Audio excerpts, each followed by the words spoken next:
I'd like to thank another man whose principled leadership has earned widespread admiration, Chairman of the Judiciary Committee, Senator Chuck Grassley. Thank you, Chuck. So as you know, the Judiciary Chairman, Chuck Grassley, was at the center of the storm during the wildly contentious confirmation of Supreme Court Justice Brett Kavanaugh, who today spent his first day in the robes and on the court. I sat down exclusively with the senator in the very room where Kavanaugh and Ford's dramatic testimony played out. Grassley has seen 15 confirmation hearings since he joined the Judiciary Committee. There he is, back in 1981. But he has not seen anything like this. So last night, the president thanked you at the swearing in. He thanked you for your principled leadership, and he said that your handling of the confirmation earned widespread admiration. But this was challenging from the get-go. When you began the first hearing, Kamala Harris and Cory Booker, the senators, both wanted to derail it right out of the gate. Mr. Chairman, I'd like to be recognized to ask a question before we proceed. Mr. Chairman, I appeal to the chair to recognize myself or one of my colleagues. You're out of order. Mr. Chairman, I appeal to be recognized on your sense of decency and integrity. What does what you witnessed in this incredibly contentious environment tell you about the politics of today? Well, it's very divided, but don't forget, at the grassroots of America, it's divided as well. And if you want Congress to reflect the grassroots, you shouldn't be surprised if some of it permeates up to the Congress as a whole. I would hope we set a better example so there'd be less of it at the grassroots, but that doesn't seem to be the situation. But where I started out was to make sure we had a fair and thorough hearing. And even though it took longer than the average Supreme Court justice takes by about 3 or 4 weeks, I think we still had a fair and thorough that I promised to people, and everybody had a chance to voice their convictions. So you don't think that this process was more contentious, more vicious than what you've seen in the past? No, it was very much more contentious and more vicious. But I don't want to lead people to believe that that's the way Congress is going to function into the future, except maybe on judges, yes, but on legislation generally, no. We can work in a bipartisan way. What do you say to those who saw what was revealed about Judge Kavanaugh in the final hearings as too political, too partisan? And then last night, when he was thanking individuals who were involved, he only thanked the Republican senators who were part of the process. Was that a mistake? I don't want to be in Judge Kavanaugh's head, but I think he's looking to the future. And he said that when he goes to the Supreme Court, where he is this very week, that there isn't an aisle between Republicans and Democrats. They meet together as a group, and he's part of a team, and he's going to be part of that team. And I think that that he expressed what was a fact of life in his speech last night, that Republicans were going to generally agree with him and thought he had the qualifications and knew he had the qualifications to be on the court. And the Democrats knew he had the qualifications to be on the court, but they were going to make sure he didn't get on the court. In terms of the allegations that came up against Judge Kavanaugh, the most extreme was the one that came from Julie Swetnick and her attorney, Michael Avenatti. Was that a turning point in all of this, do you believe?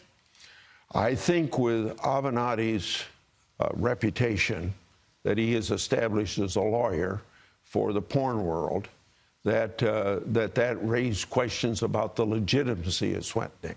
Now, I think when you look at all sexual assault allegations, they all got to be taken very seriously, because until recent years, there was never much thought given about it. And it's a good thing that the Me Too movement has come about, because it has brought to the surface something that we ought to be talking about and being more cognizant of.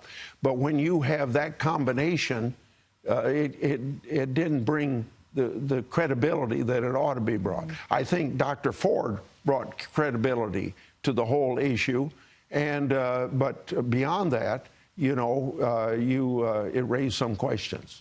What do you say, when you look at the protesters, and they were in the Hart building the other day and outside on the Supreme Court steps today, holding posters, some of them that say that old white men can't be fair about these issues?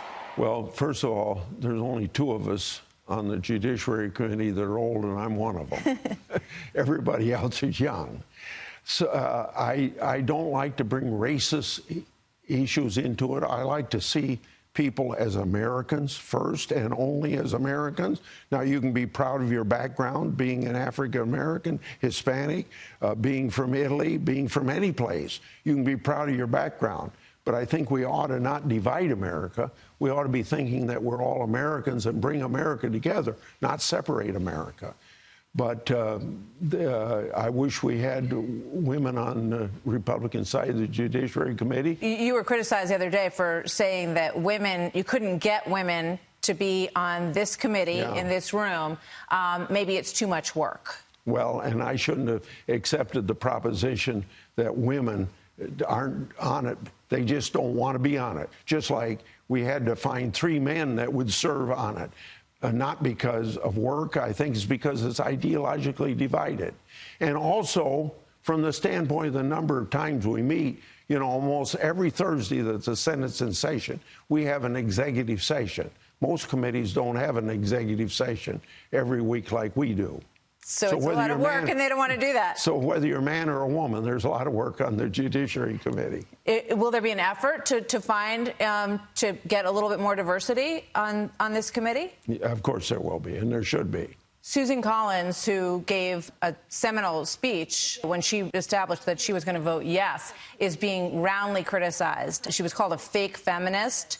And now there's $3 million in a fundraising effort against her in Maine. What do you think about that? I'm going to help raise $3 million to match that, because that criticism is absolutely abominable that they would say that about her for everything that she has stood for in her lifetime related to feminist issues. And she's been in the forefront of everything. It just goes to show you how narrow the thinking of the opposition to Kavanaugh was, that they would say those extremist, anti-Collins positions about a person that's been with them most of the time. So today is the first day that Judge Kavanaugh will wear the robes. Do you think there's a possibility that this court, in its new composition, could, in the foreseeable future, overturn Roe v. Wade? No. Based upon what Kavanaugh said, but even if Kavanaugh hadn't said it, a longer a precedent's in place, the more apt it is to stay. Even if there's new technology that is more informative about when a fetus feels pain, we have a lot of new information now. So is it possible that any of that could lead to a reevaluation of Roe v. Wade?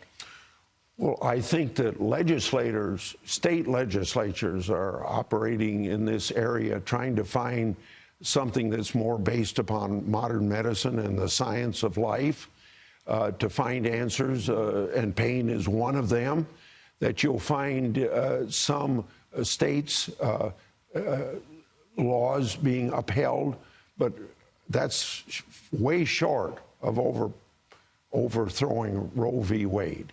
Nancy Pelosi would like to see all the FBI documents that were culled from this investigation made public.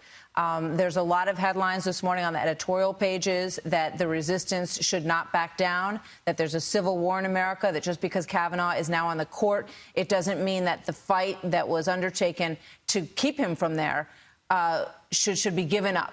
What do you see in the future with regard to that?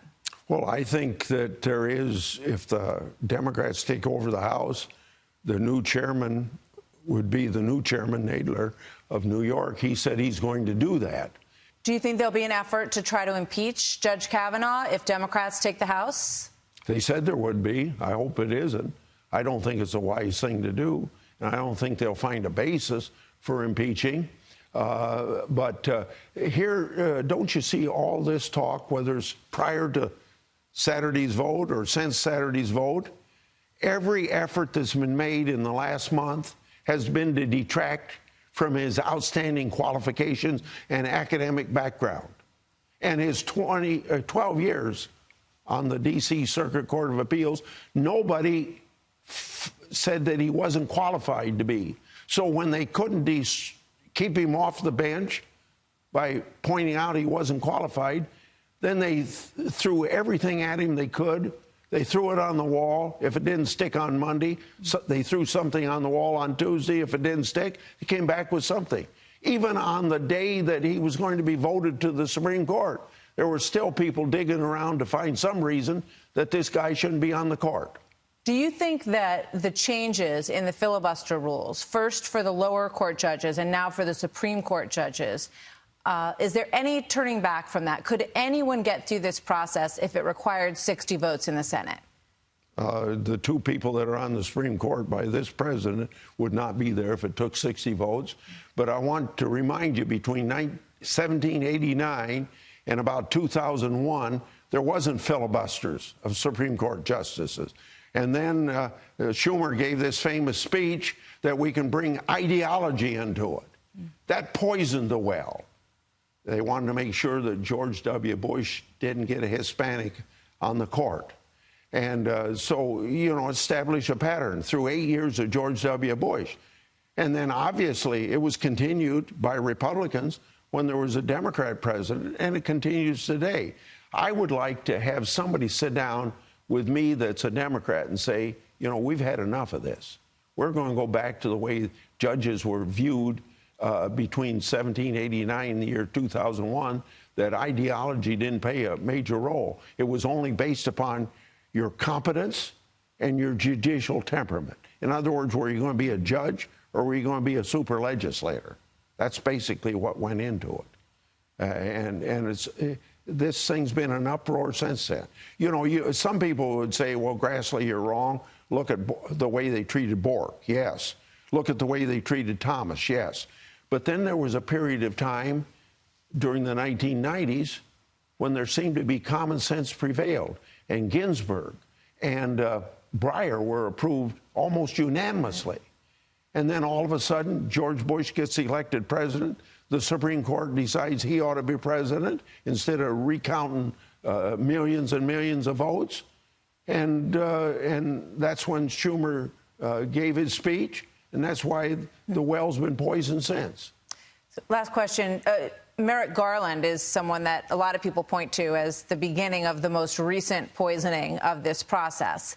If there is an opening on the court in the election year in 2020, do you believe that the Senate should take up a nomination during that period? If I'm chairman, they won't take it up. No, because I pledged that in 2016, that if the ball's the same as it is. Now, if somebody else is chairman of the committee, they'll have to decide for themselves, but that's a decision I made a long time ago.